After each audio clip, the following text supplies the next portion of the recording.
Suman Lal, am I audible? Yes, sir. Okay, thank you.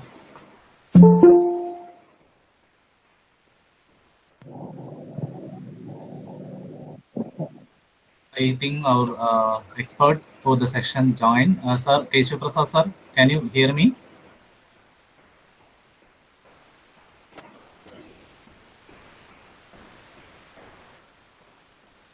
Sir, can you hear me?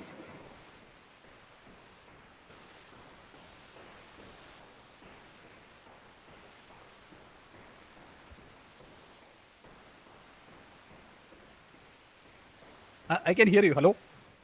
Can you hear Okay, me? Yeah. Yes. Welcome, sir. Thank you.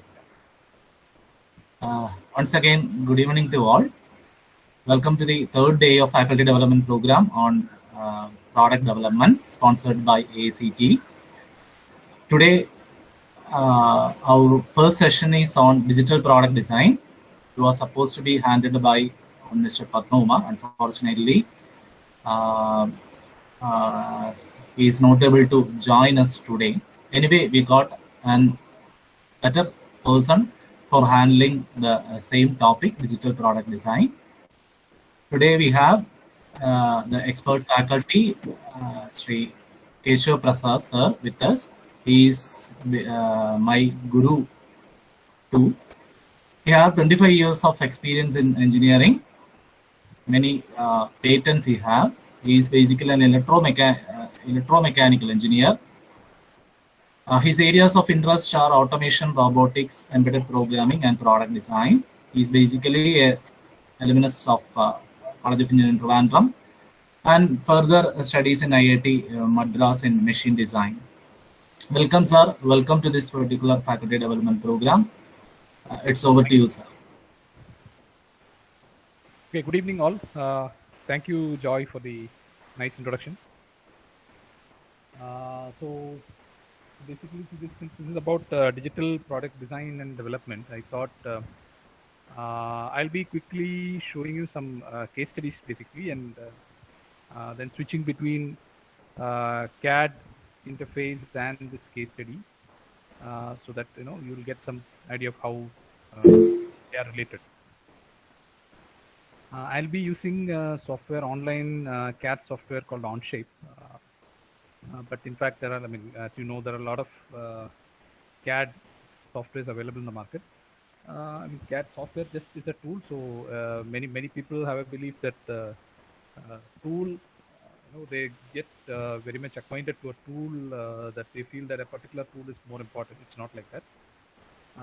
So you can do, if you, of course, there are some tools which have lesser capability, but most of the tools are okay for when you look at from a product design perspective. So I'll be trying to demonstrate using this particular software, and I'll try to share my screen first.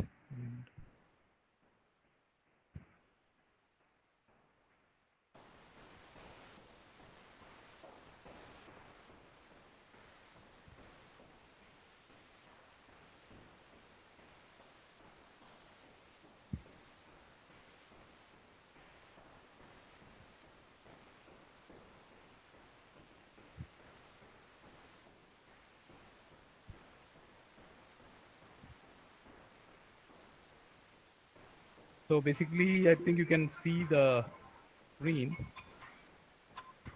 Yes, sir, it is visible. I'll be, yeah. So I'll be specifically looking at mostly product design case studies which we have. So this is a typical, this is one case which I think we'll discuss. This is basically as you actually can see here, it is a medical IoT device basically. So it is nothing but an IV fluid monitoring device where the IV fluid. Hello. Anything? Hello. Anything you want to tell? Hello. No, sir. Maybe. Okay, fine. So basically, the idea is to control the flow of IV fluid through this device, which is automatic. Basically, you might have seen normal IV fluids in near bedsides where there'll be a bottle upside down and manually they'll be controlling it. But here the whole control is done using a knob here, and as you can see here, this is a display. You can see what is a ML available, and this data will be actually sent via Bluetooth to a nursing station. So the advantage is the nurse will know in each bed what will be. And the nurse has got a separate an interface where the details from multiple beds will be shown in that screen. So the advantage is once it is reaching a critical level of volume, below a volume, it will send the signal and they can immediately go and replace the bottle. So these are the advantages. I mean, they can have a complete stock of how many bottles are used, how many more are required. So many things are possible. So the idea here is our role as a design company was to support them in the plastic part design. So this was the customer came to us with a what you call a 3D printed part, which only had the external shape, something like this. But so they wanted to convert this 3D print into a plastic part so that they can make in large numbers. And many of you who are new to 3D printing is a method by which you can make 1 or 2 prototypes, or probably say 5 to 10 prototypes you can make. So you can't do it for mass manufacturing because it's expensive. So that's the reason. Once you have your design finalized, your material strength, all those things are, once you have tested that, then normally the next immediate step would be to go into an injection molding, where this is done in 1,000, 10,000s, or even 1 lakh numbers. That will be the idea. So there are particular conditions, or I would say design rules, which are required to be followed when you do a injection molding design. So that's what we'll be trying to see as a first exercise.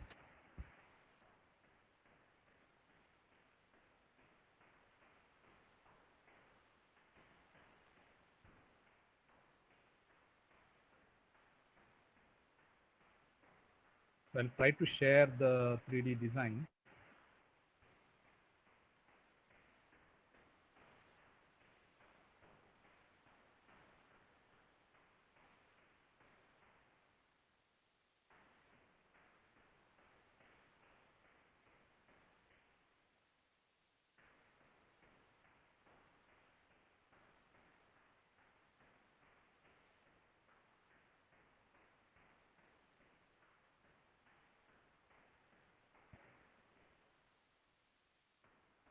So this is actually the interface of that particular software called Onshape.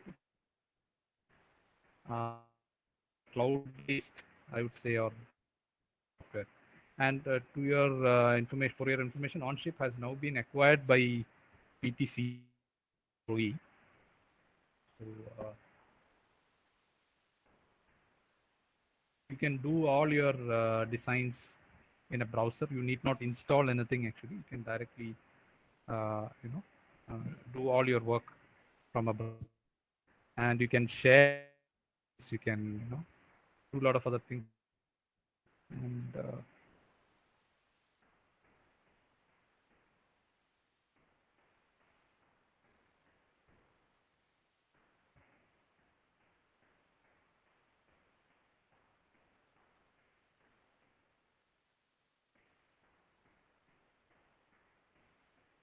so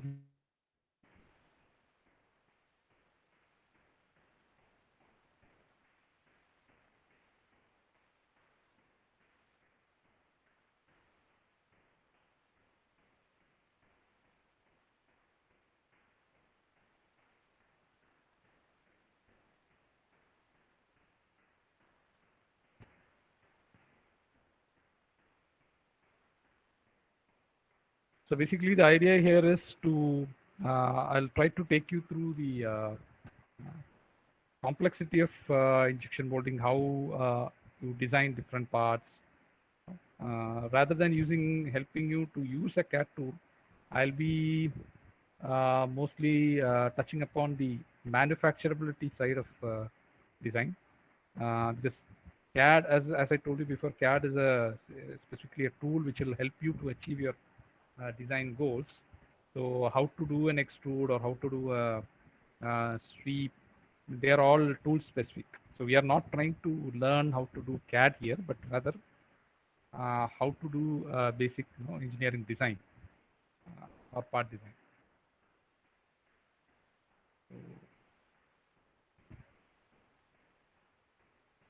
So there is one of the drawbacks of having a CAD software online is the kind of delay occasionally you might come across if your speed of your internet is low. Okay, so this one, this is actual 3D model.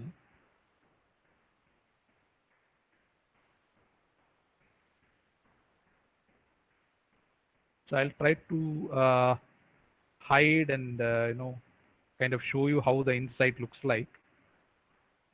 So this is how. So this is a CAD. So this is basically the knobs which we have, and I'll try to hide this part first. For hiding, I can just go there and so this is a PCB which is inside.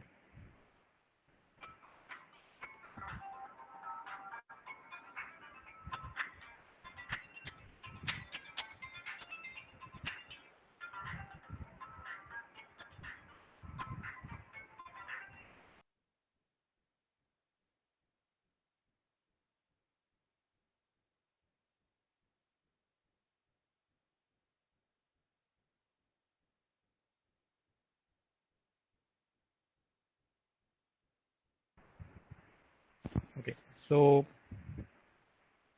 this is a PCB inside, and what we see here is a representation of the sensor. Actually, there is a sensor here. There's an emitter and a receiver here. So basically, this will actually look at the drop. This actually counts the drop of the what you call that liquid passing through this. So and the IV fluid tube will pass through this region. And what you see, this blue color part is the one which presses onto the tube, so that you can control the flow rate. And there's a mechanism here which does that movement. And the speciality, or I would say the challenge in this design, is all these things are quite small. I mean, if you look at this distance, for example, if I try to measure this distance, that is approximately, say, around 30 mm. So you can imagine how small it is. So this in this 30 mm width, and this would be around, I would say, an approximate distance would be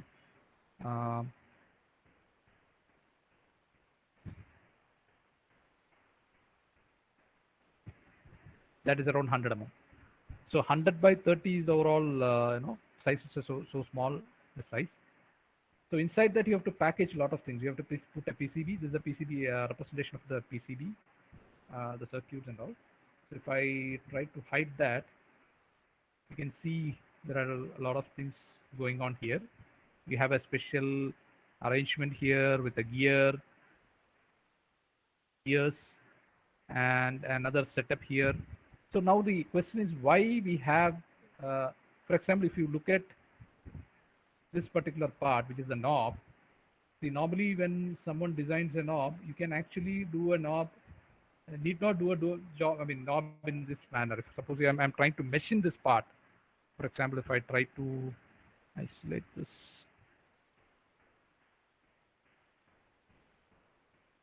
See, you can see a couple of detail here. All the regions you have hollow, and inside you have this D shape, and this you have ribs. So externally, when you see this part, it might look as if the whole thing is solid inside with only a part, only a small D for holding the shaft. Suppose the same thing I'm going to machine it out instead of injection molding, the design would be different. All these areas would be completely filled probably, and I might not even have a rib here, right? So why do we do this is a question. That is, we do this because there are couple of things we need to make sure here. That is, you need to have mostly uniform thicknesses. Wherever possible, the thickness should be uniform around. So you can see this major thicknesses are almost uniform. This thickness and this thickness are almost similar. And the ribs, of course, there's a specific design rule which says that your so thickness of the rib should be half of your outer thickness and things like that. So based on the reason, we have lesser rib thickness here. So what I'm trying to tell is this is basically one of the rules of making an injection mold. So apart from this, there are so many other things we'll have to do. So I'll show you the hidden part. I'll try to bring it up. For example, if you see here how these are joined, we are not using any screws here. We are using a snap joint. See? This a blue color part is getting locked inside the bottom part. This is a top part cover and this is a base part. These two parts are joined using a snap fit. It's called a snap fit. I'll show you how a snap fit looks like.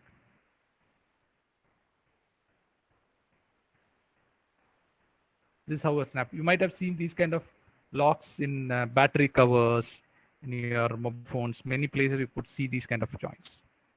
And of course, even this joint, designing this joint itself requires some thought process behind,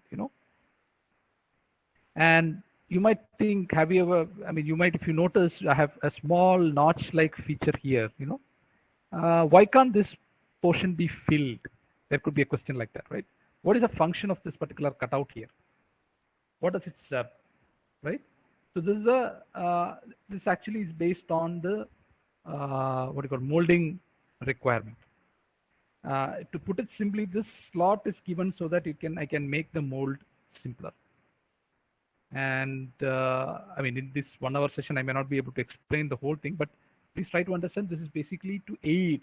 If I put this slot, simply by putting these slots, I have reduced the mold cost by at least 50 to 60,000. Just giving an example. So like this, there are many areas where we have reduced, did small features which can reduce the cost. And see here also you can see that particular same slot here, same cutout. And this again you have another snap fit. And this is another typical design. This is actually representing a coil spring actually.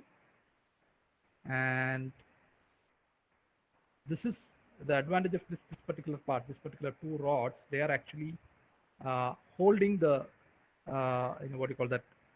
IV fluid bottle, because this spring, this part, when this can move up and down, this can move backward like this.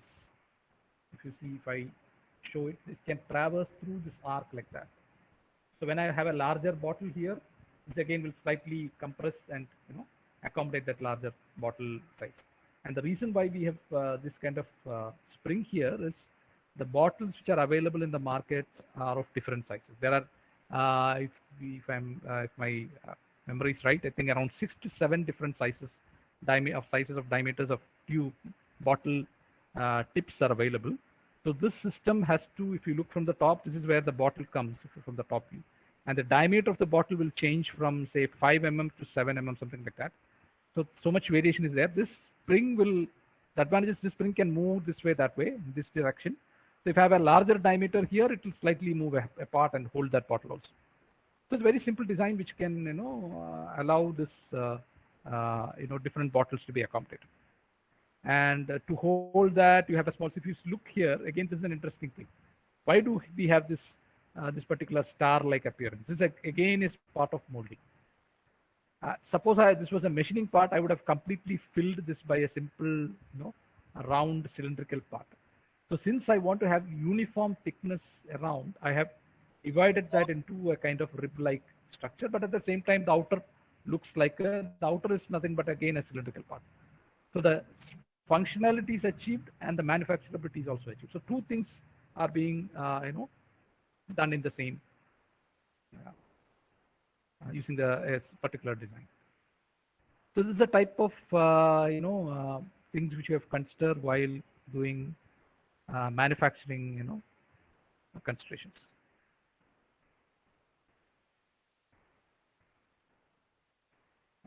Yeah. And any questions? Do you have any questions?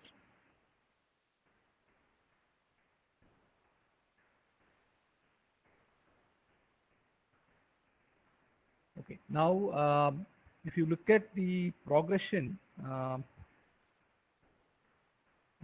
possible I try to show the progression also.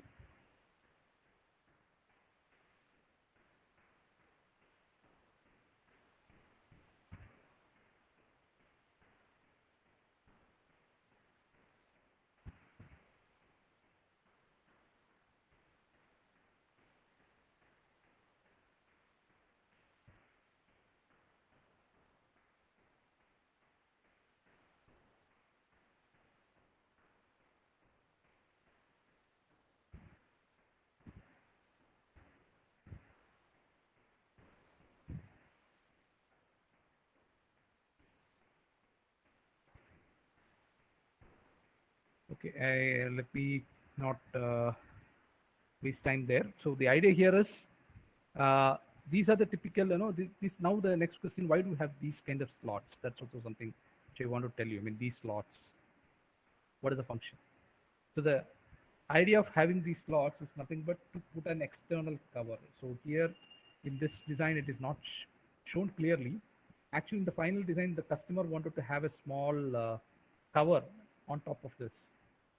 Some kind of these kind of notches won't be visible outside, which will definitely affect the aesthetics. To prevent that, you see there's a small depth which is being given here, and there's a separate cover which will be put on top of this device somewhere here, so that the these portions will be completely hidden from the end user. And this is where the display comes. So initially the design was to have a cutout here, and you can see put a small window or small glass here where you can see the display. That was the idea. But later on the design changed, and this portion, what you see here, this portion will have a very small thickness compared to the other region, so that it will be slightly translucent, through which the display is visible, as you have seen in the what do you call this particular you can see here, you can see the display here. So you can see the display here. Everything looks as a single single item or single part, but at the same time you are able to see something through. So this is a typical kind of trend now, especially in small devices. If you look at Fitbit, small watches, smart watches and all, you can see that all the display now will be on a single surface itself. There is no separate glass separation you can see on top. So it's basically the way the material is done. So similarly, this was also done. So now we'll go to another example.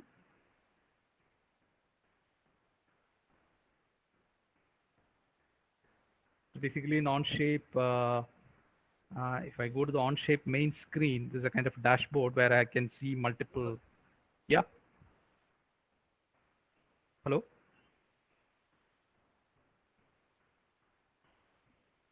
Okay. But I can see multiple documents. They call it documents. Each document is nothing but a project actually. So I'll try to show a different type of example here.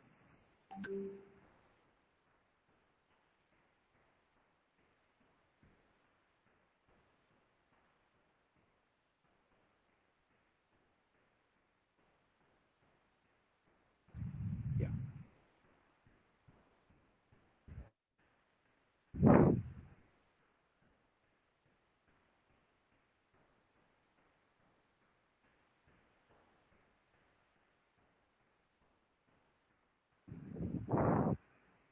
So this is basically an entirely different type of example. It's actually a heavy engineering example which I'm trying to show you.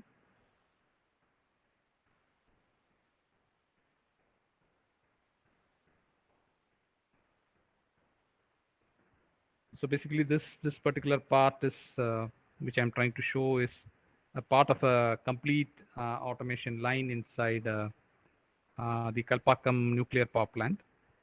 So we have supplied some machinery there. So basically to handle nuclear waste. So it is part of that equipment. So the specialty here is, rather than looking at the final application, what I would be touching upon is how a particular design has evolved, and how you go about it. That's basically the thing I would like to highlight here.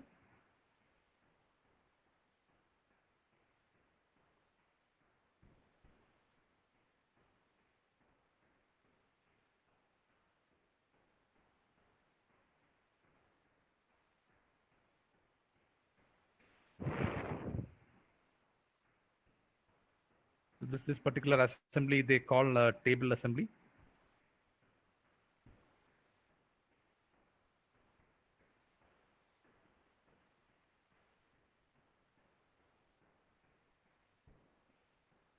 So as it comes, let us see some other case studies also.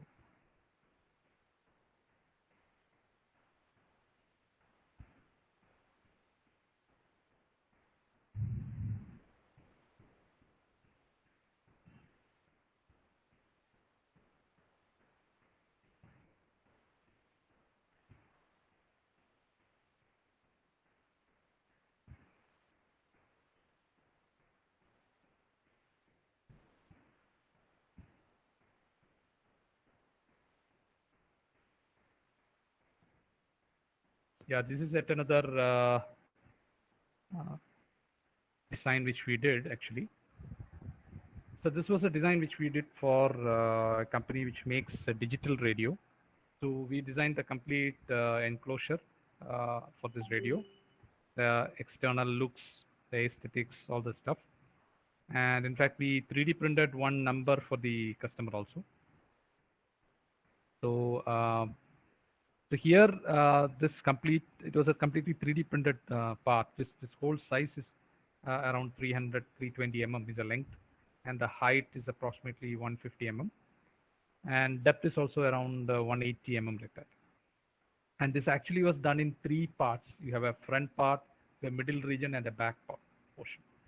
And this completely encloses the PCB for the radio, which is a very complex, which is a whole, which is the heart of that whole product. And of course, that PCB side was done by a different supplier. And what we did was actually how to package this PCB inside, and how to package the speakers, the display, and then the buttons, these knobs, and bring everything together and make it stable enough, and put an aerial, and so many such things actually. And so it was actually a challenging, in a way, it was a challenging project, because we had to make sure that this speakers will give the right amount of sound when it is completely assembled. So we had to take care of small things, like there are so the speaker, you cannot assemble the speaker just like that. We might think that if I simply put a speaker behind this screen, this region, immediately the radio will start giving sound. It's not like that. There is some acoustic theory which goes behind positioning the speaker. So we did some acoustic analysis to make sure that the sound energy which comes out through this speakers are optimum, or that is as per the requirement. So we had to, as per the requirement, you have to keep some free space around the speaker and behind the speaker, in fact. So there is some particular ratio based on the speaker diameter. There's a particular region we have to keep it completely free. If you open your old Philips radio, it will be visible to you. Normally there won't be anything just behind the speaker. Normally there'll be some air space. Important to create the right kind of acoustics. So these are things. Actually, it was a learning for us also. We were not experts in making radio, of course, but we had to study this. So this is a kind of another point which I'd like to highlight when it's someone who is going into product development. someone who is going into product design and development, you should be willing to learn new things. See, to learn radio, we had to browse through many, articles, papers, and all, and to find exactly how a radio works and what is a kind of important thing which you have to consider while putting a speaker, and so many other things. And what is the kind of interference which can happen. And one important thing is there should not be, ideally, there can't be any kind of, open space or open gaps inside a radio when it is completely assembled. So that was also a challenge for us, because this whole thing was 3D printed, and making it, soundproof without any, gaps. That was also a challenge. So these are the, of course, we have to give some gap for airflow and other things, but it should not affect your, otherwise the area of the speakers and also. So that was also a challenge. And let's see whether the other thing is loaded. Yeah. So now what you see here, this is a part which I was talking about actually. So here, if you see, this is this actually is a graphite material, graphite crucible. They call it a crucible, and inside which they put the nuclear waste. And as part of the process, this whole portion has to rotate. The whole portion has to, rotate with respect to this axis. And the weight of this crucible was around 70 kg. Including the nuclear waste. And you can see some special jaw-like mechanisms. These are nothing but special jaws. These jaws will go and clamp onto this particular graphite piece, and once it is completely held together, this whole thing will rotate. So the reason is, if I simply rotate, this whole thing will fall down. To prevent that, that's why we have a clamping or gripping mechanism. I could say the specialized gripper. So you can see the detail of the gripper. You can see what you see as in orange color is actually a rubber pad. And so that this is not crushed. Since this is graphite, we have to take a lot of care, because if the load is more, this graphite is going to get crushed. And if you are crushing this graphite, that means you are losing 1.5 lakhs. So that is a challenge. So make sure the graphite is held properly, but at the same time, it won't actually crush this, crucible. So there are a lot of small details of constructing this gripper. If you see here, there's a plate in the bottom, and there are some pipes which we connect with this top structure and build this small, kind of adapter pieces so that it goes. And why we have this surface? The reason is this surface actually will go and approximately rest here. So the reason is, when this whole thing is rotated upside down, you can imagine this whole thing moves 180 degree down.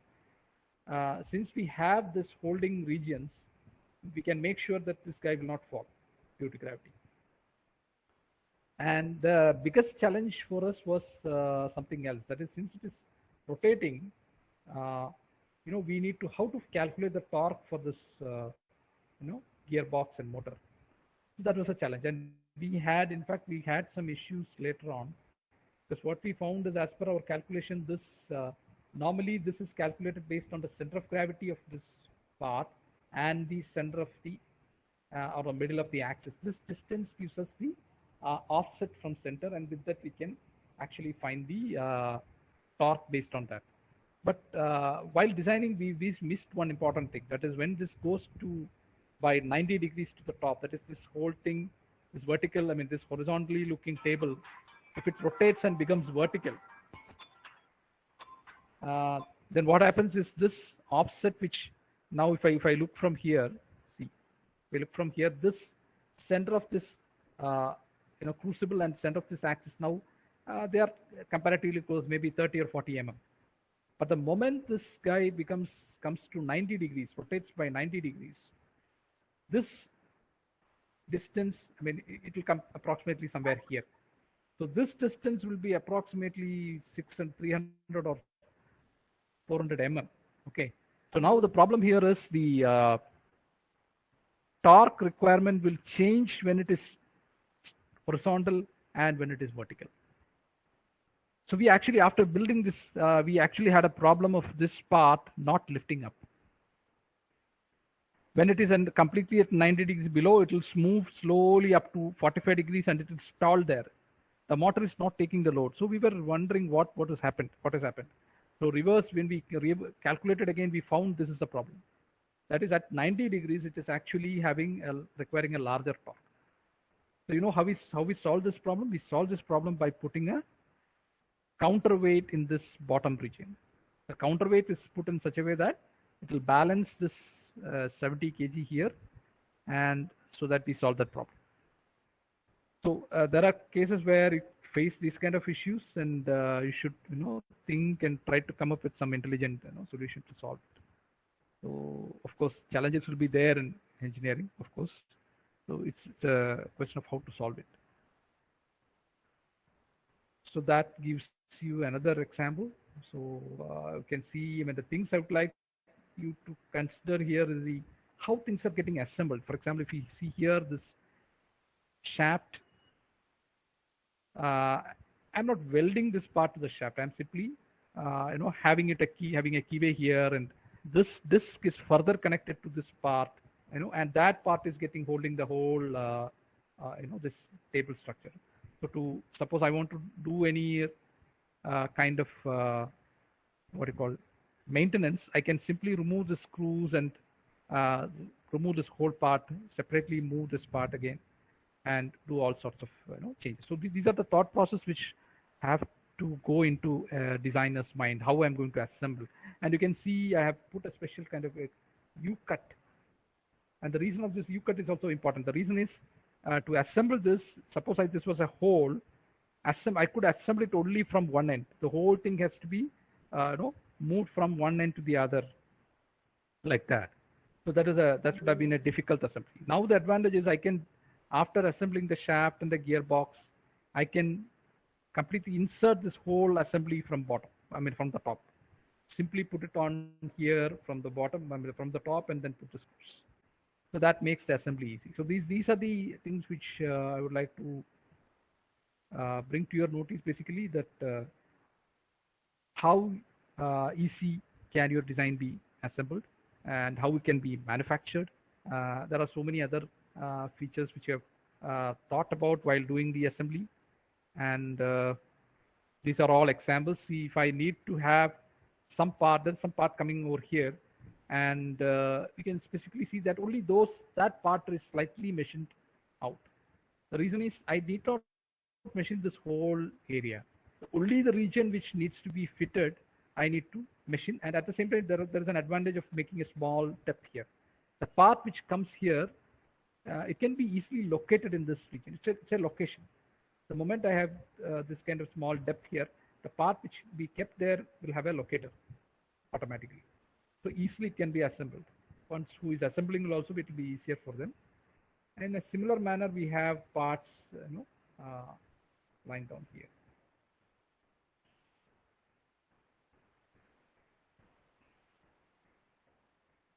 And you can see here that when I hide that part, you can see that this particular small step which we have provided here, that will help in the assembly of this particular orange color part. So that immediately locates this part. So it's a location. So the one important thing in mechanical engineering design is locating and positioning. So your design should be easier to locate and assemble. So you have to give small features which help to do that. And so that is also one important thing. Another thing which normally people do is see, if I need to put something over here, people make a small pocket here, right? For example, I can show you by a simple example.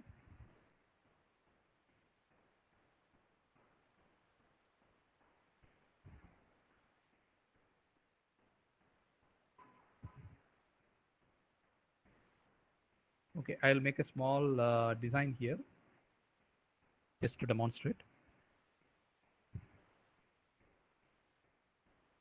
Imagine I have a part like this.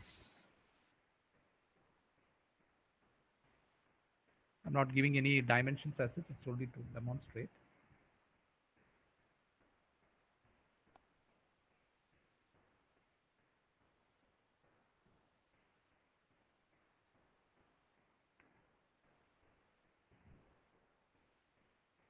Okay, imagine I have a part like this, and I need to put another part on top of it. I have to assemble. Okay.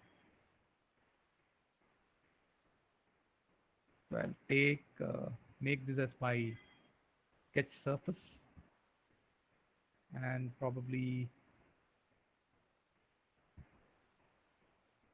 imagine there is another part going to sit on top of this, like this.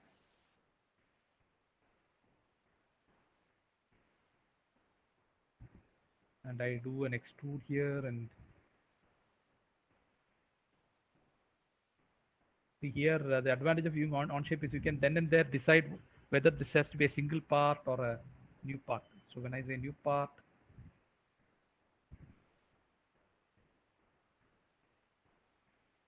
it becomes a separate part.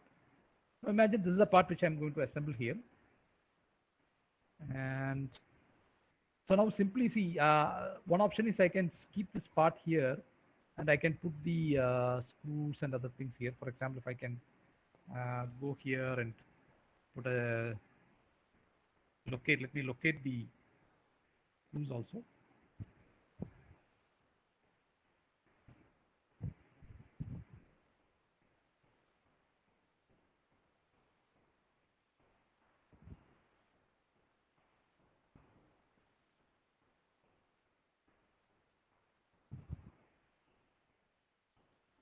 I'm arbitrarily putting this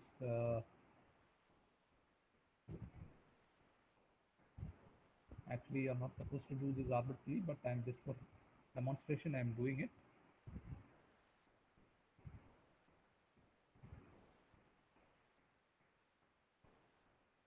And what I'll do now is go here and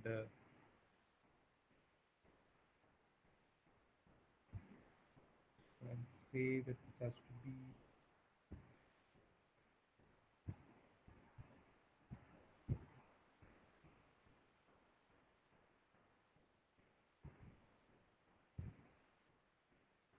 I'll select the type of thread,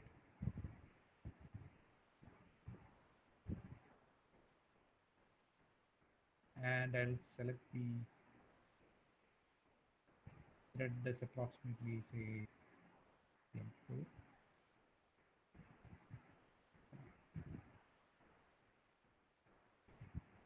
I'm selecting the locations.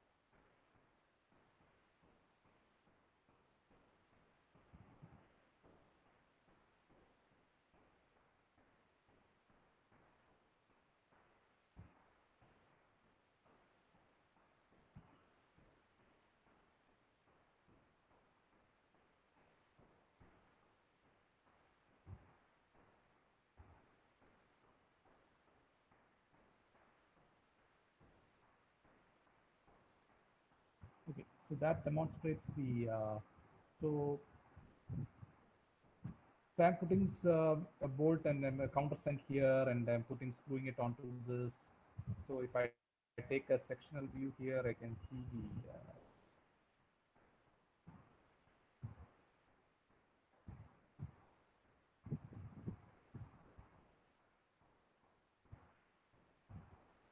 you can see that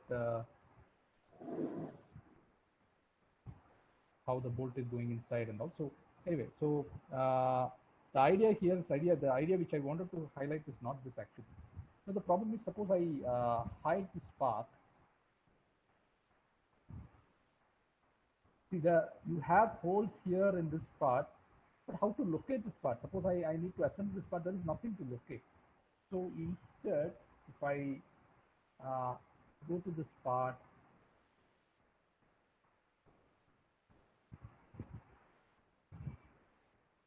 And try to create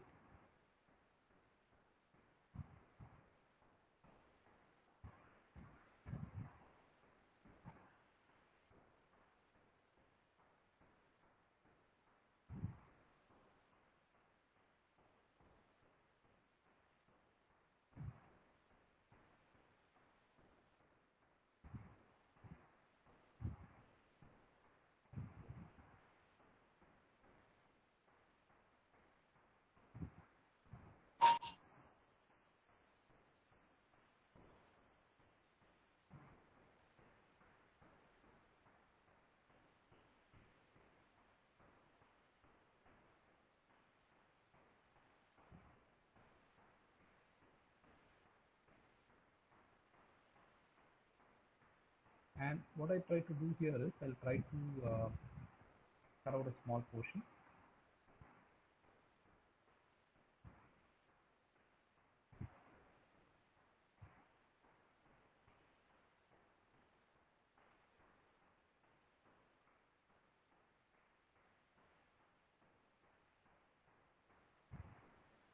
Okay, now what happens is if I try to hide this, you can see a small recess here.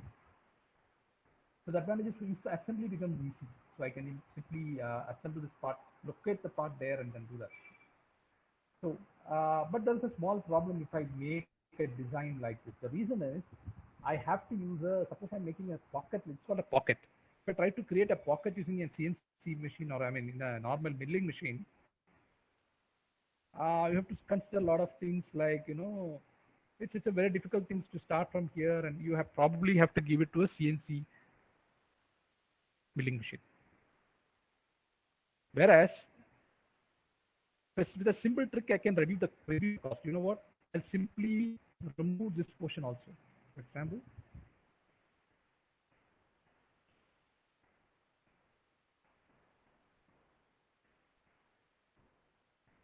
a simple change in design. Even if I remove this surface, because already have 3 surfaces which is locating that part. But the advantage here is now I can use a normal milling machine to through this external region, go inside and do the complete milling and come out. So what I'm trying to highlight here is there are small things which you can do in the design, whether it is machining or whether it is sheet metal or whether it is injection molding. There are small things which you can help in reducing the cost a lot. The pocket which I have shown before would have cost you at least 500 to 600 rupees more per piece than doing this.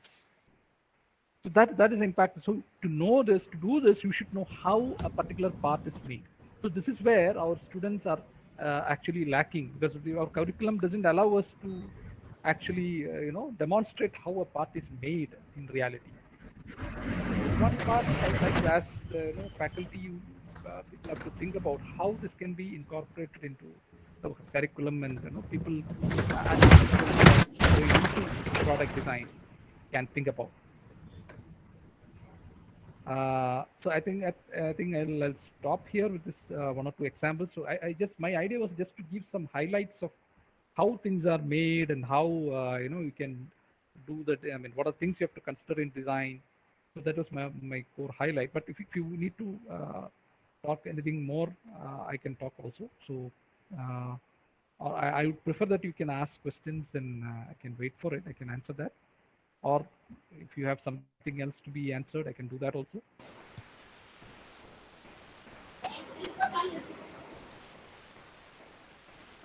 Hello? Sir, at first you demonstrated on small electromechanical device for controlling that fluid flow. Yes. Right. Actually, even it is a small component, small part. There are n number of components are there. So right. how you started with the design process?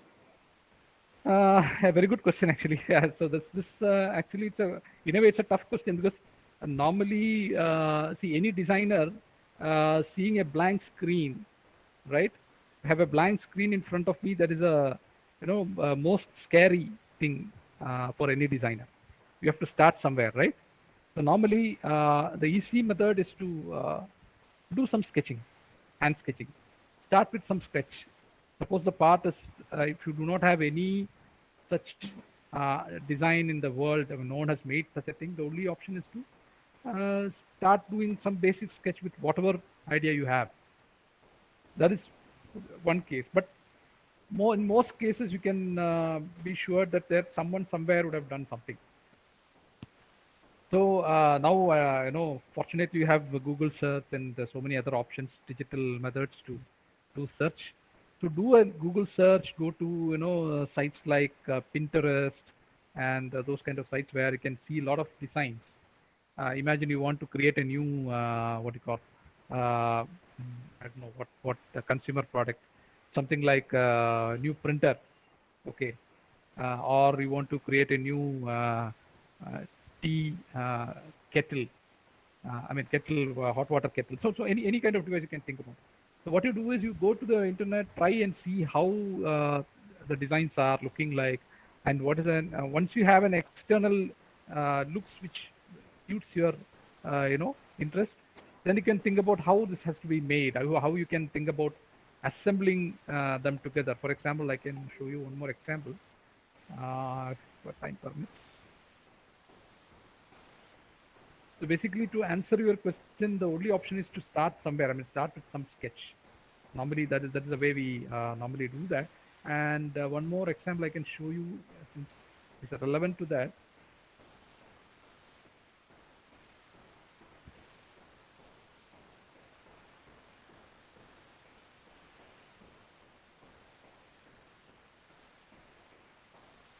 Yeah, if you look at this particular example, this is a typical example where this was something known as made. In a way, you can say there is no previous example to look at, basically, in a way. The reason is this is an enclosure for a medical equipment. So this was a sketch we gave to the customer. This was our design. So-called, as to answer your the thing, this was the design which we gave. So this is a 1D, just a simple sketch which shows some features, whether the front can be opened, the back can be opened. There's a handle to push this. There are wheels. It's a basic idea. But the actual thing when we made, this was a 3D actually. And this is a process which the whole thing was done. And finally, from here to here. So you can see it is not exactly 100% similar to the sketch which we made, but somewhat closer. And there are multiple reasons why you can't exactly make this due to manufacturing and manufacturability reasons are there why you can't do it. But we tried to make it as close as possible. So the idea here is you can, something is not there, you have to start with some sketch and then convert into, then bit by bit you have to think. See, when you look at a part and see it as a whole, you might be a little daunting. There are so many parts inside. How the hell someone has thought about the whole thing? So the idea is you do in bits and pieces. You do in small pieces. Make one part and put another part inside, assemble it, and make the other part. Then again change the design. So this is a process which someone goes through in product design. Thank you, sir. So as you told, everything begins from a pencil sketch. Yes. Normally it is like that. Yeah. Thank you, sir. Thank you. But if participants have any questions, you can ask now.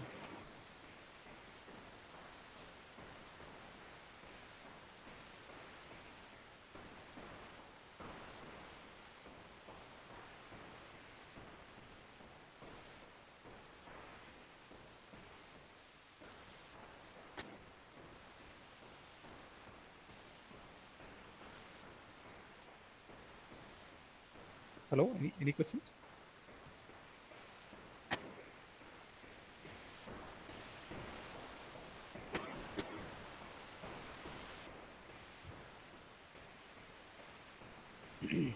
Okay, sir. I think we can conclude the session. Right. Okay. Thank you, sir, for sparing your valuable time with us. Actually, last days we were discussing about the theory behind this design, Pardon me? and we were discussing about the theory behind design only in last days. Yes, yes, yes, yes. Yes, and today only we met with an actual design process. Thank you for sparing your knowledge with us, sir. Thank you, sir. Yeah, that's actually one thing I would also like to tell. I mean, the curriculum has to go for a major change to try to include a lot of practical ways of doing things. If you allow your students to make whatever they have designed, that itself will be a major step towards that. Okay, okay. Thank you all for patient hearing. Thank you, sir. Thank you. Dear participants, we will be continuing with our next sessions, today's next section. It is actually a continuation of what presented by Keshav Prasad sir.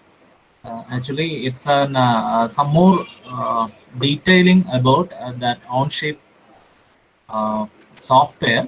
Actually, it is a free software anyone can access from internet. It's a free software. Now, maybe past few years back, we were using of paid softwares. For example, TRUI or CATIA. All these things are highly paid softwares. Nowadays, these even modeling softwares are available on net also. That not cracked versions. It is open softwares. Example is OnShape, and we have a faculty here, Mr. Aditya. Aditya, can you hear me? Yes, sir, I can hear you. Okay. Thank you. And Aditya is here. He is working along with Sri Keshav Prasad sir. So Aditya will be explaining will be explaining details of that OnShape software. If anyone interested to, as Keshav Prasad sir told, everything begins from a preliminary sketch. In the first section we discussed the design process. If you got an idea, the first thing is a design sketch, and the second step is a CAD model.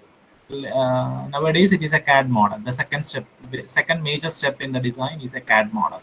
So if you want to generate a model, you can visit this, you can use this OnShape free software for making your own models. You can practice that. This 1 hour is nothing for such a software. It is, but due to time limitations, we have to restrict it with 1 hour. Anyway, Aditya will be giving you an brief how to begin with OnShape. Aditya, please, now you can start.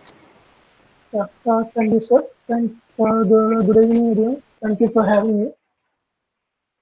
I'll be sharing my screen right now. I hope everyone can see my screen. Yes, it is visible. Yeah. Okay. So let's start with what is OnShape. So many of you, I think, already know there are a lot of CAD softwares on the market, such as SolidWorks, Creo, and CATIA, etc. But the problem with such softwares is that you need to have a valid license to operate it, or you need to install it in your computer, which can be a difficult process if you're considering license and copyright infringement, etc. So what OnShape did is that OnShape took that what do you say that implementation, and they put it into an online mode. So basically, OnShape is nothing but a CAD software, CAD cloud-based software. So the advantage is that you need not install it in any system such as Mac OS or Windows or anything. You can directly log into the website and you can start using it. So how to do that? So you can just go to onshape.com/signup. When you go to that web address, again I'm saying onshape.com/signup. You will get 3 options in that. OnShape Education. This thing is completely free. So only thing you need to do is click on this and log into this with a email ID, such as the Gmail ID or a Hotmail ID or whatever it is. So it is basically just like logging into Facebook or any other website, except it's a CAD-based software. So that's how do you say? That's the most powerful feature of Onshape. You can just log into it, and once you log into it, you can directly start modeling your design or whatever it is.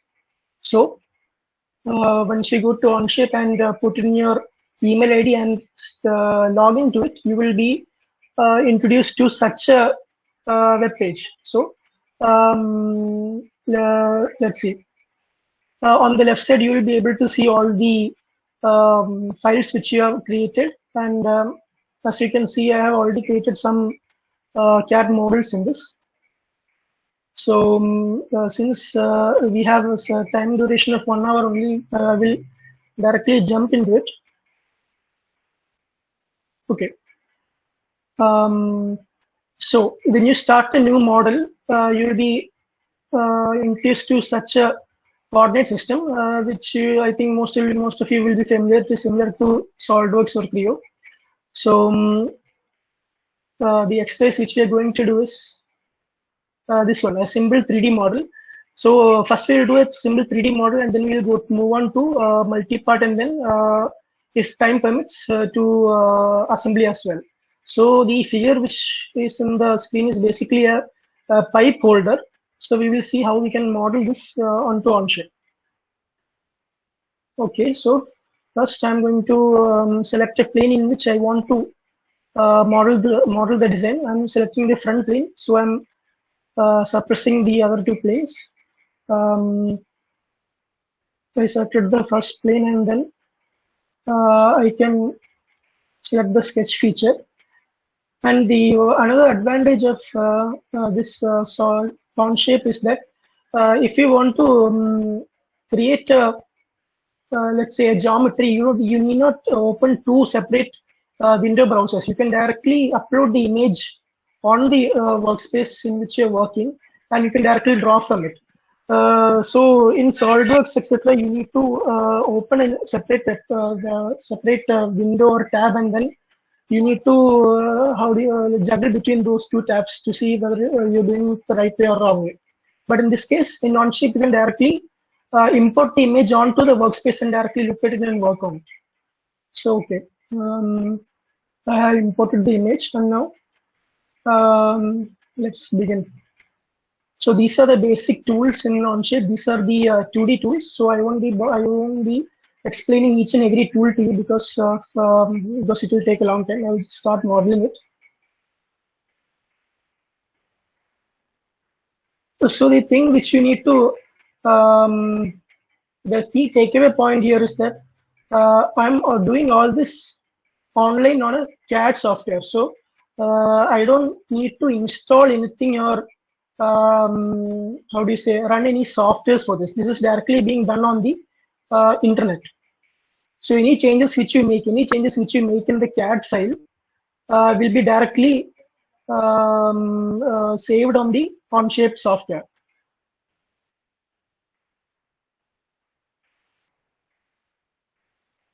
Okay.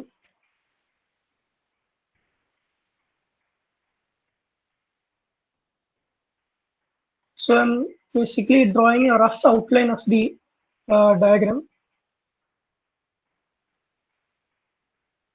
Sir, any Once system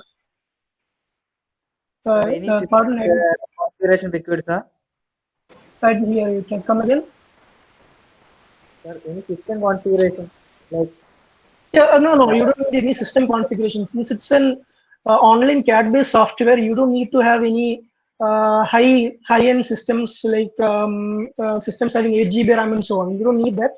You can run this even in a simple Linux-based computer. You just need to have, I think, 4 GB RAM and a simple integrated graphics card would be enough to run this.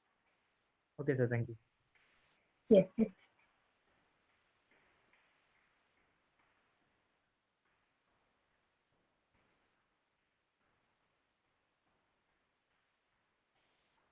So right now I'm just using the dimension tool to give the dimensions.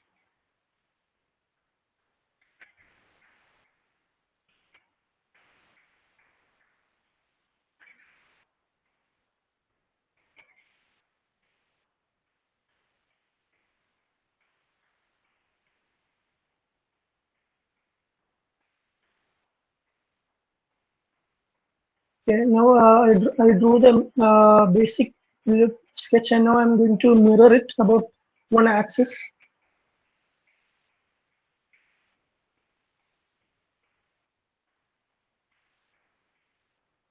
Okay. Now I have the preliminary sketch. Now what I can do is I can directly extrude from this.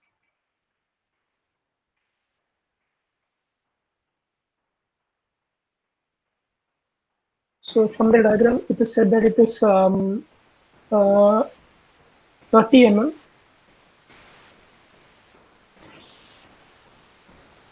Aditya, can you show once again the sketching portion? Yeah, sure. Up to basic sketch it was okay, but how will you mirror it? Yeah, I will show it again. So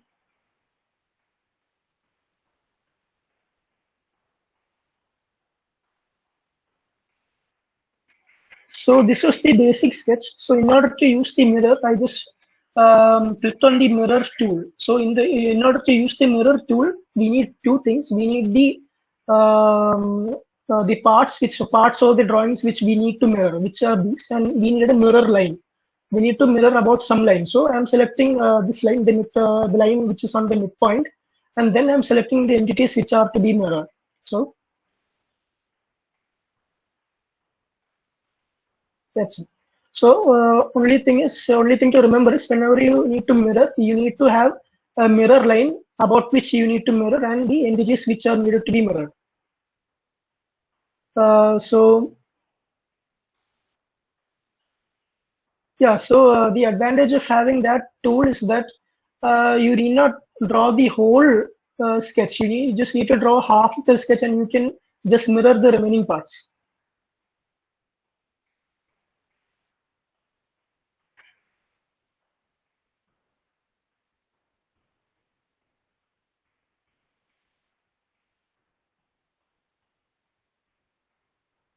And I'm exploding the last part, which is 10 mm. Okay.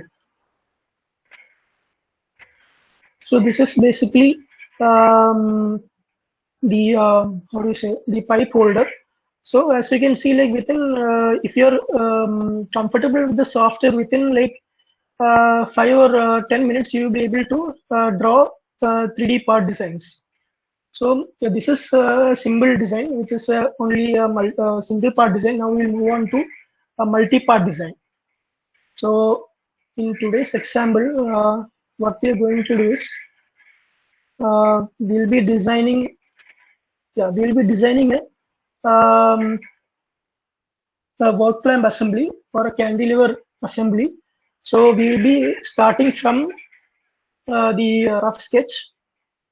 From the rough sketch, we will move on to multi-body features, and then we'll finally move to assembly.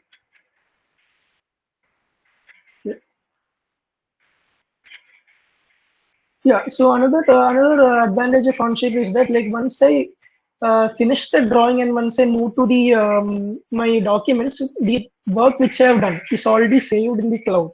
So I can access this file from any system. Like, it may not be the laptop which I'm using right now. I can go to another computer or another system, or I can even use a tablet which has Onshape installed. I mean, Onshape app installed in it, and I can access these files. So that's the advantage. You need not. It's not system specific. Okay, so let's move on to. Okay, to the sketch.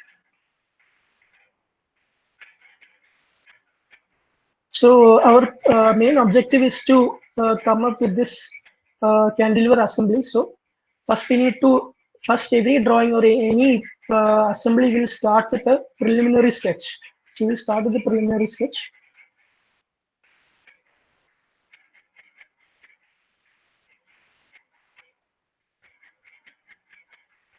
I'll be going a bit fast, so if you have any doubts, you can ask directly. I will be able to help you.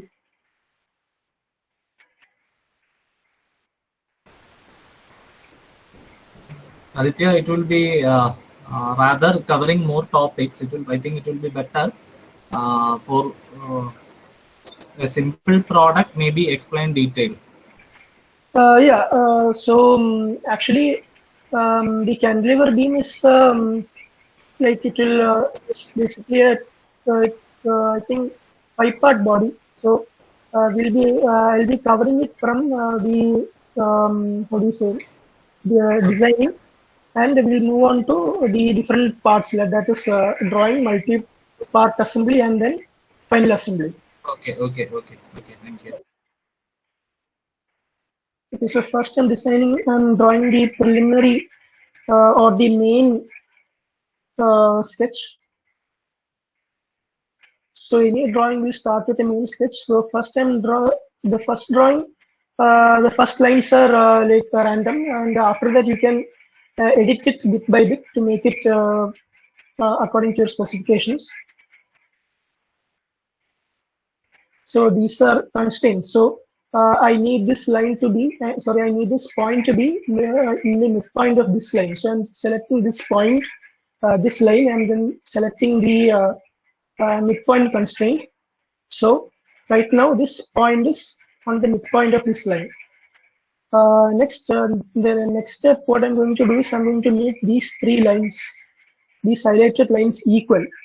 So instead of selecting each line and giving it dimension and making it equal, another simple technique in Onshape is that you can give constraints to it. So I'm selecting these three lines, I'm selecting the constraint option, and then selecting equal constraint. So if I increase the length of this line, it will be reflected in the other two lines as well. And then I'm going to make these 2 points symmetric about this line. So I'm selecting these 2 points, the line, and then selecting the symmetric constraint. And similarly, in order to make these two lines perpendicular to each other, instead of giving it dimensions and giving an angle of 90 degrees, I can just select it, go to constraint, and then select perpendicular. So compared to other say CAD softwares on the market, this is much more user-friendly and easier to get into. Okay, made this perpendicular and made these three lines equal, and then the next step is to make the circles for the cantilever beam. So I selected the circle. I'll be covering the different constraints in a moment, so you get a better idea what I'm talking about.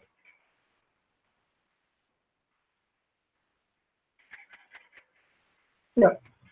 So right now I have made a lot of circles, so I need to dimension these circles. So instead of giving individual dimensions, what I can do is I can select multiple circles. You can select these multiple circles, and then under constraints, I can make it equal and then give dimension to one circle, and that will be reflected in all the remaining circles.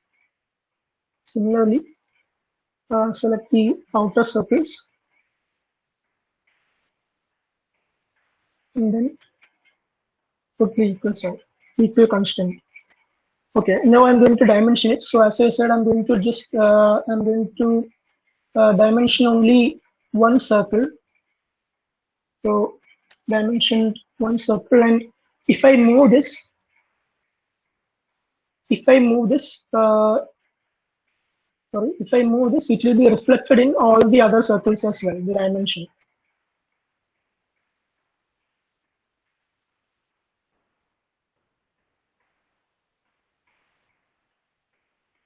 And final dimension is 175. Okay.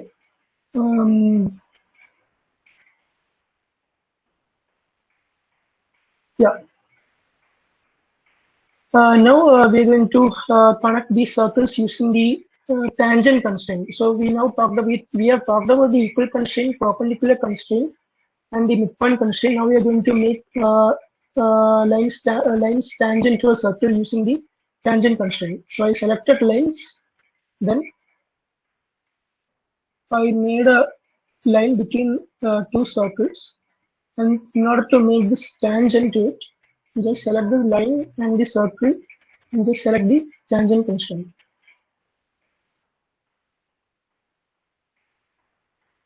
Okay.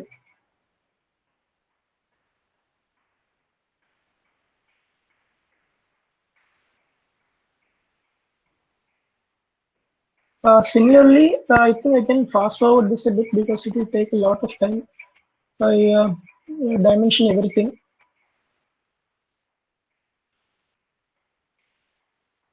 Yeah. So like this, you can using the constraints and using the dimension tool, you can basically come up with a master sketch. So I have already done it. Have uh, yeah. So in the final, after using all the dimension and constraint, we will come with this master sketch. Using this master sketch, only this sketch, we will be able to make this. That's the another advantage of this software. That is, you need not make multiple sketches. Using only one master sketch, you can create a multi-part tool. So I'm fast forwarding a bit. This is the master sketch. Now we need to, let's say, make parts out of it. We need to make, I think, 5 parts out of it. So, okay. Okay, we'll start. First, what we need to do is, so I will just give a vague idea of what this is. This is the big arm. This is the small arm. This is the pivot point. And at these positions, we'll put the pins. So first I'm going to extrude it. Select the point, select the area which you want to extrude.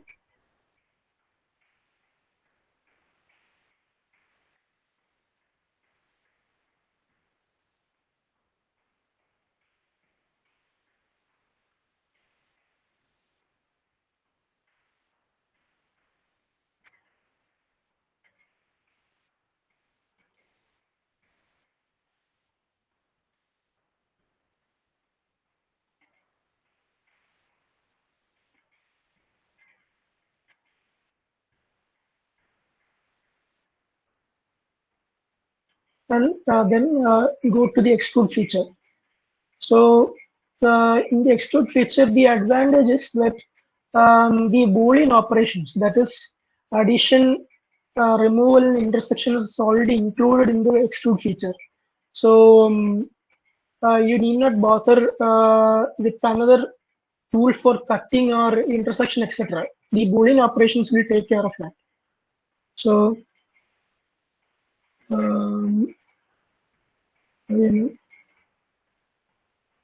so this is the big arm, and now we are going to make the small arm.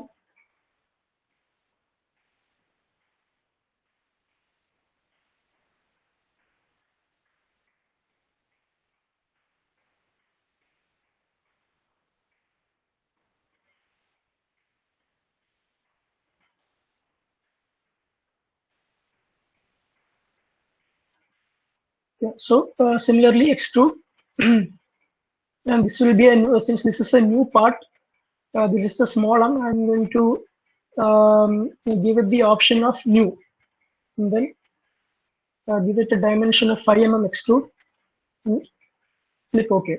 So right now, from the master sketch, I have made 2 parts, which is the big arm and the small arm.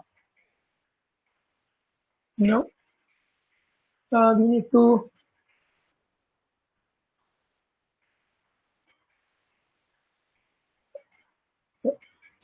make a reference plane. So in order to make a reference plane, we select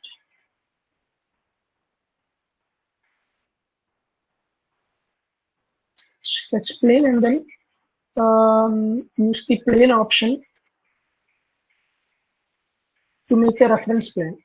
I'm making it at a distance of 25 mm from this face. So if you want to make a plane which is at a distance of let's say XMM from that path, you don't need to go back to the parent planes. You can directly use the part plane. You can just directly select it and make a plane at an offset from it. So you can use the parts which you have created to make other geometries as well.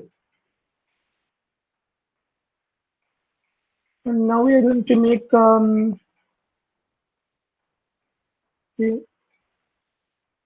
now we are going to make the pins.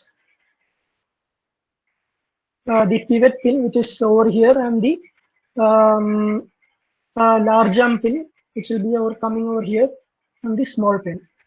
So not to make the pin, we will use the extrude feature again.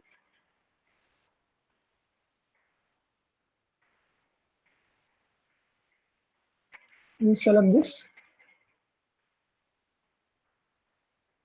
and then use extrude.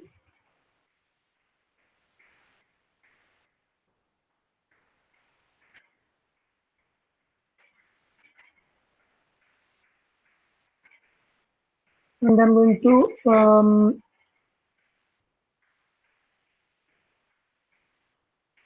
extrude it to the plane which I have created.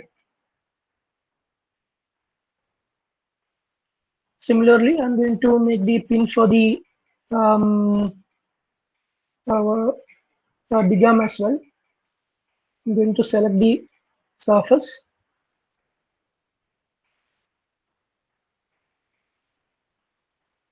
And then select extrude.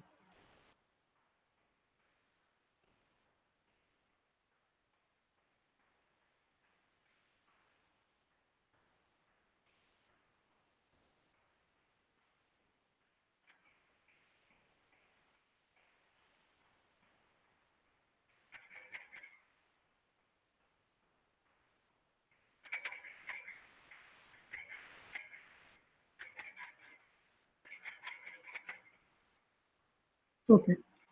So I have made the large arm pin, the pivot pin, and I have made the two arms of the cantilever, which is this is the big arm and this is the small arm. So the thing is, like, I have done all this using just this sketch. Using only this sketch, I was able to create these parts. The part 1, which is the small arm, part 2, which is the big arm, the pivot pin, third part, and the fourth part is the large arm pin.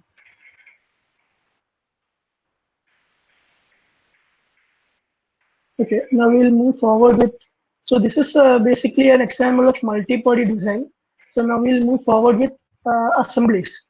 So like, if you have any doubts, you can ask. Like, I know it's a bit fast, but within the time slot, I won't be able to explain all the individual tools like extrude and everything. But yeah, if you have any doubts, you can ask.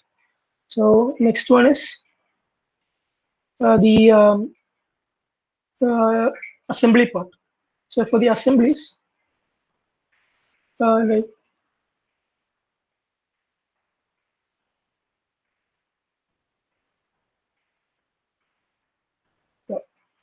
so this is the how do you say? This is the figure, the multi-body part which we just did.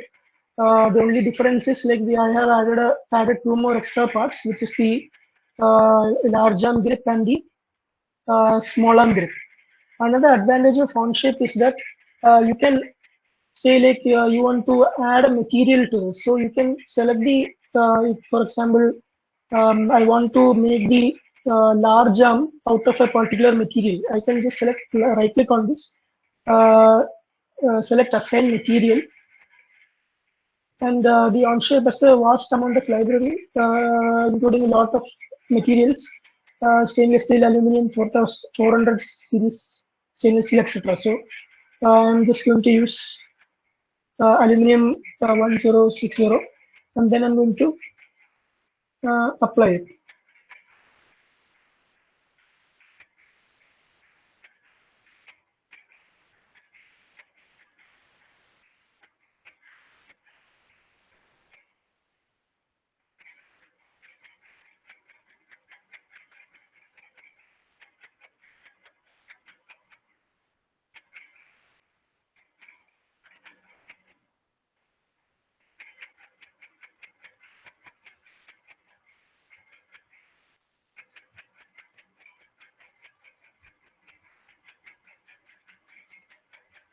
Okay, so I applied stainless steel material to this part. So now when I go to the mass properties, it will display the center of mass, volume, surface area,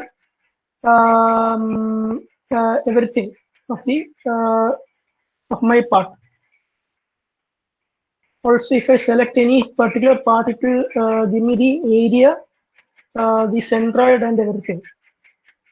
So you can, even before making the part, even before producing the prototype part, you can have a vague idea of how much the material is going to weigh, this position of the centroid, etc.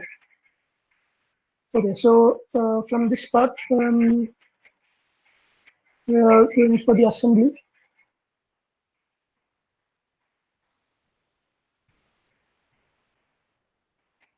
Okay, so I'm going to add an assembly to this, create assembly, and it's going to be the assembly one, and then I'm going to insert the parts which I have created, which is going to be the small arm grip, the small arm, and the pivot pin.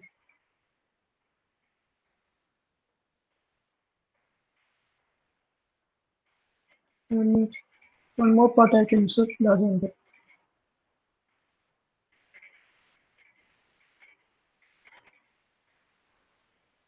Okay, so now I'm going to okay, so when you create an assembly, like all these parts are going to be loose. So the thing in Onshape is that we are using a feature called mate connectors to assemble it. So right now, from this part which I have created, when I imported in the assembly, Onshape is automatically identified that there are different parts, and now I need to connect it. So what I can do is use the mate connectors, which is different. There are different kinds of it. Fasten mate means there will be 0 degree freedom. Revolute mate means there will be 1 degree freedom, etc. So like that it will go. So there are 3 degrees of freedom, ball mate, etc. So right now we are going to mate the pivot pin to the small arm. So it is going to be a fasten mate.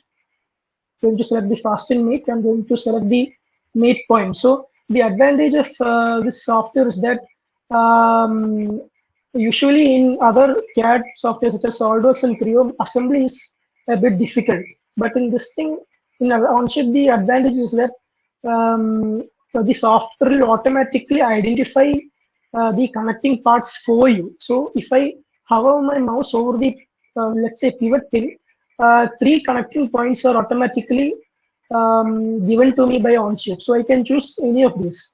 So right now I want this connection point, and then I put it to this point. It will be fastened. So like that, we need to individually make each and every one of the connectors. So I use the fasten mate for this. So that means there won't be any relative motion between these 2 points.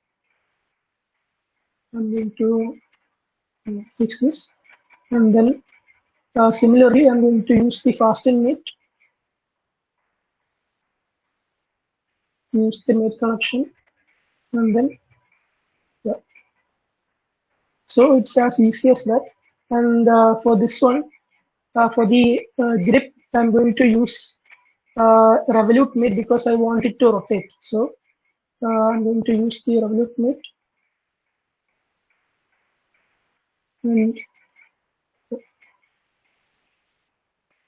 so this since I gave it a Revolute mate, this this part, which is the small arm grip, will be able to rotate around it. And since I given fasten mate to these 2 parts, it won't move because it is fastened.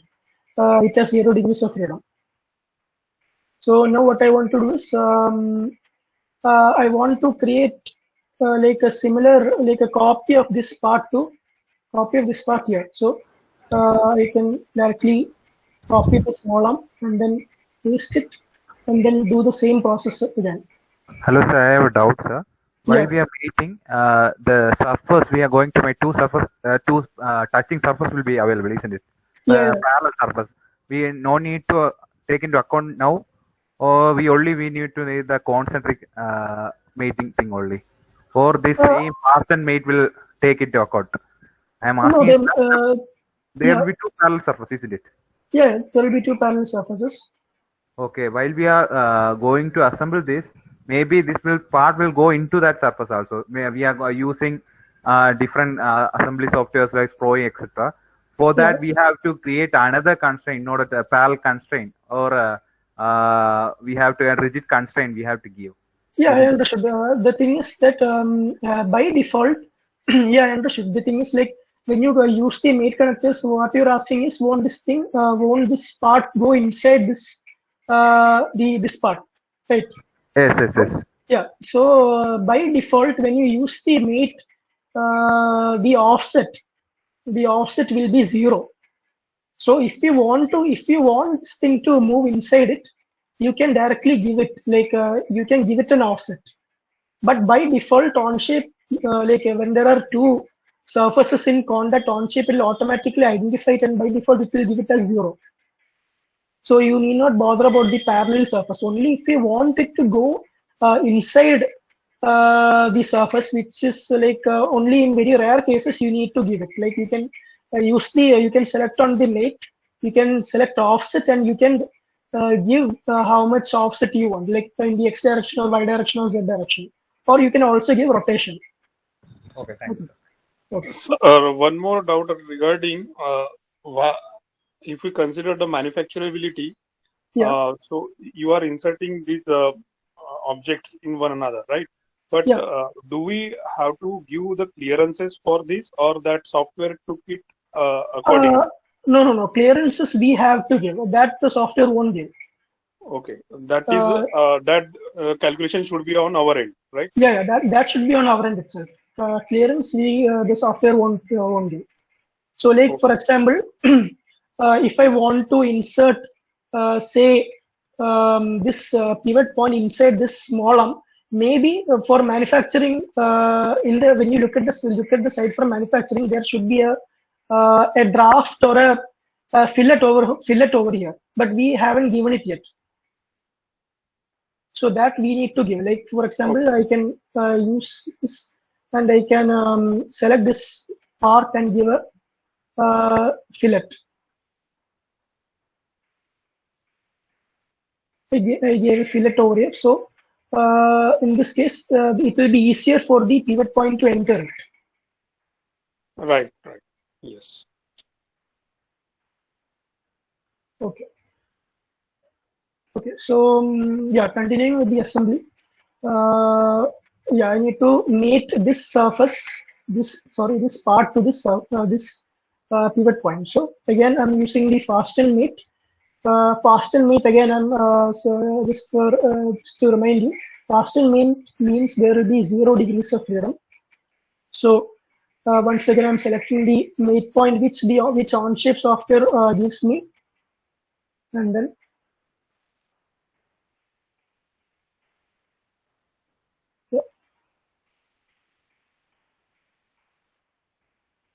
so this one part of the assembly is complete.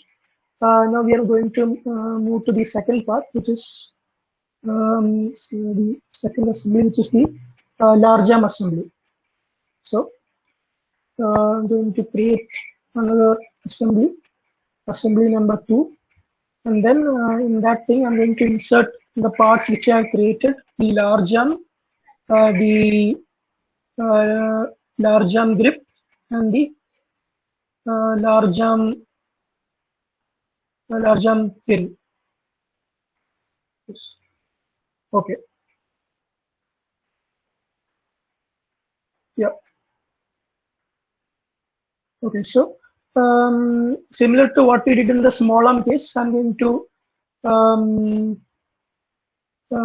group these things. Instead of another way of doing is that instead of using, like maybe when you design a complex part, there will be so many parts to make. So what you can do is directly select these 2 parts and you can group them. So if you group them, it will act as a single part, so you need not bother with mating. This is applicable only if there are 0 degrees of freedom between the say 0 degrees of freedom between the parts. Like when I did this assembly, I used fast and mate for these cases. Fast and mate means there is 0 degrees of freedom or relative motion between them. So in that case, I can group them. So I have grouped the parts which have no relative motion between them, and for only for the parts in which there are motion, I can separately put revolute mate or mate having 1 degree of freedom.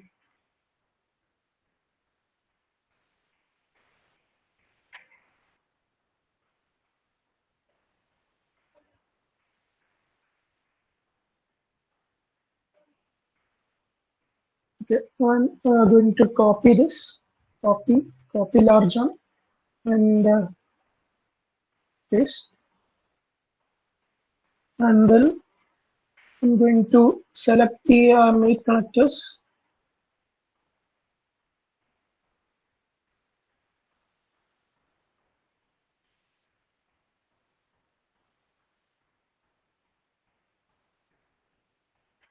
Yeah. So I made the large arm assembly and the two assemblies. I made the large arm assembly and the small arm assembly. Now what we need to do is we need to bring these two things together. So yeah.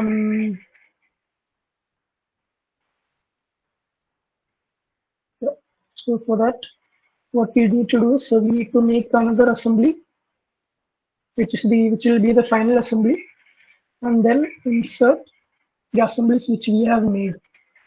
The large arm sub-assembly and the small arm sub-assembly. And then fix one position. I'm going to fix this part.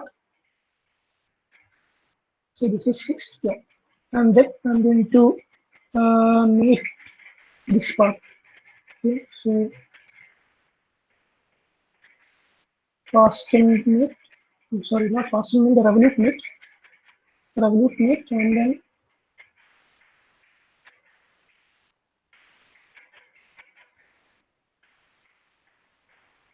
yeah. So yeah. So we have made a assembly part. So this is basically a brief introduction on how to make assembly or different part models in Onshape. So I know it was a bit difficult to follow because I have rushed through the topics a bit, but if you have any doubts, I can explain. So an advantage is like in Onshape, not only is the software free, but if you go to Onshape, if you go to learn.onshape.com, you will all the things which I have shown here is available as a video for you to learn on the software website. So starting from scratch, starting from 1D modeling, 1D, 2D, 3D, multi-part assembly, everything is available for free to learn on the website. So all these things which I have covered today are available both as PDF slides and as videos on the website. So if you go to the menu, if you look at it, if you go to home, if you look at the learning pathways or the different topics which are available, Onshape fundamentals are there, part design, multi-part studio. Multi-part studio is what I showed you right now. Then Onshape, detailed Onshape assemblies are there. So what I showed right now is just a basic assembly using just 3 mates, which is revolute mate and fasten mate. So in reality, there will be a lot more mates will be there. So there will be more ball mate, linear mate, etc. So all those are covered in this section. And then detailed drawing is there. So like once you're done with drawing, you might need to make a detailed drawing so that you can give it to the manufacturer. So that is there. Detailed drawings, and then once you complete all this, you will also get a e-certificate for learning this. So that's it from my end. If you have any doubts, you can ask. So we basically started from the 2D sketch, which is the preliminary sketch. From this, we went to cantilever multi-part design, and from multi-part design, we went to assemblies. Okay, so if you have any doubts, you can ask.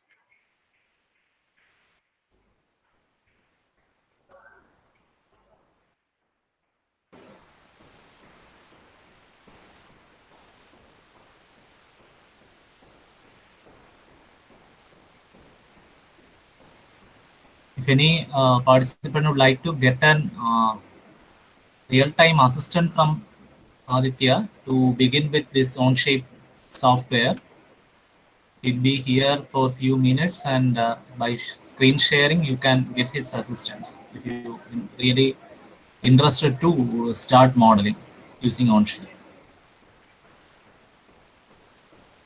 If you have any queries, you can ask now. Hello, sir. Yeah. I have Yes.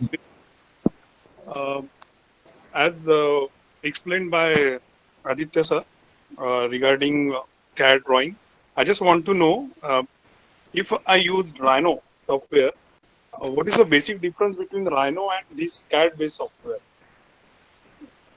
I think in Rhino you need to install it, right? Install it in the Not from that perspective, sir. As per the manufacturability, is it just for styling, or we can produce such kind of drawing that you have just shown, explained us in Rhino also?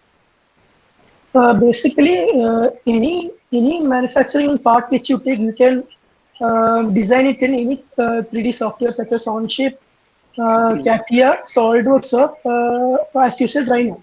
The only difference is the user interface and the user interface and the method in which you use it. So, if you ask me which software to get into for CAD designing, I would suggest OnShape because it is easy to get into, because all the different tools are intuitive. Like also, if you go to documents and there's if you go to help, every single tool is mentioned in this. Okay, means we can go through their information and we can build as on our own end. Yeah, exactly. For example, like for my final year project, I'm just saying an example.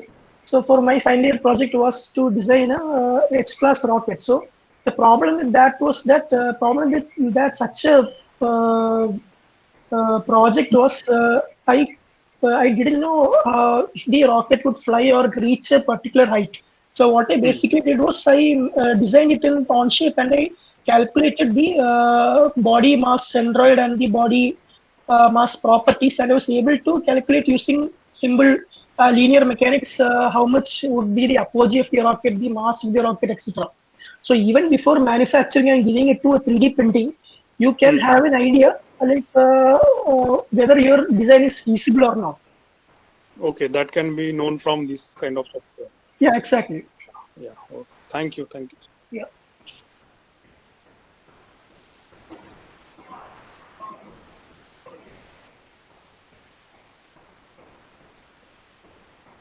No further questions are there. We can wind up the section now.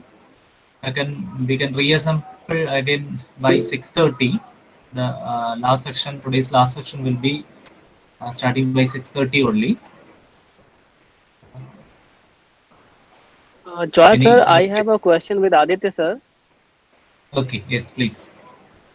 So Aditya sir, as you told in the lecture, at any site we can do a short specification course with video and PDF.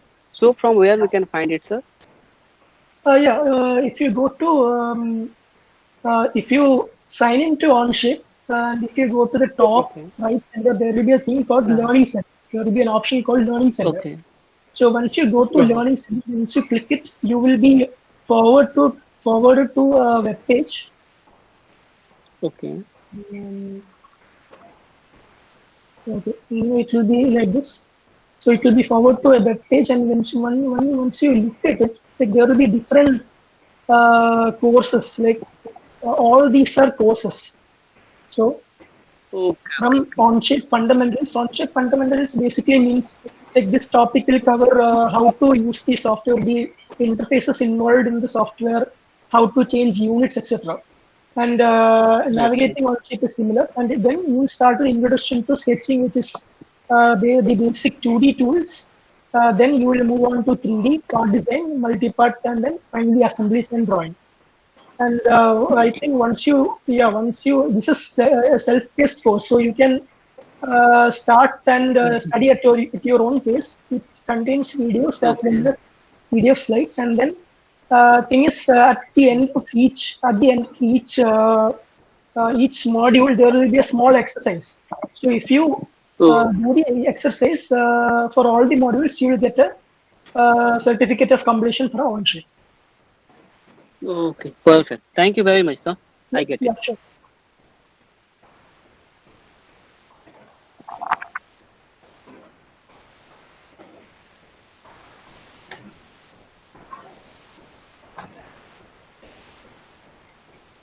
So once again, thanks to Aditya for joining us. Thank you.